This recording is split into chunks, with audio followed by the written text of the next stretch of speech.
আসসালামু আলাইকুম সবাইকে। আজকে আমি গিয়েছিলাম বন্দর বুরুন্দি বাজার, ওখানকার বিখ্যাত আসলাম ভাইয়ের বিরিয়ানি খেতে। আমি যখন গিয়েছিলাম বিরিয়ানি প্রায় শেষ, লাস্ট এক ডেক ছিল। ওনার প্রায় প্রতিদিনই 3 থেকে 4 ডেক অনায়াসে শেষ হয়ে যায় সন্ধ্যা হওয়ার আগেই। আমরা ভাগ্যবান ছিলাম যে আমরা গিয়ে পেয়েছি। ওনারা বিরিয়ানি বিক্রি করে থাকেন ফুল প্লেট 300 হাফ 150 টাকা করে। আমি নিয়েছি তাদের ফুল প্লেট বিরিয়ানিটা।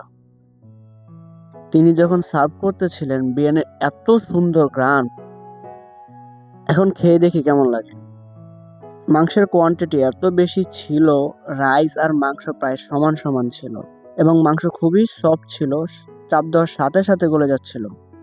এবং প্রথম বাইট দেওয়ার পর বুঝতে পারলাম যে তাদের বিরিয়ানি কেন এত বেশি ক্রেজ। খুবই মজা লাগতেছিল খেতে। আমি আপনাদের সাজেশন করব ফুল প্লেট বিরিয়ানিটা নেওয়ার। হাফ প্লেটের তুলনায় ফুল প্লেটের মাংসের কোয়ান্টিটি অনেক বেশি থাকে এবং তা অনায়াসে দুজন শেয়ার করে খেতে পারবেন। সবশেষে এতটুকুই, দেখা হবে নেক্সট ভিডিওতে ইনশাল্লাহ।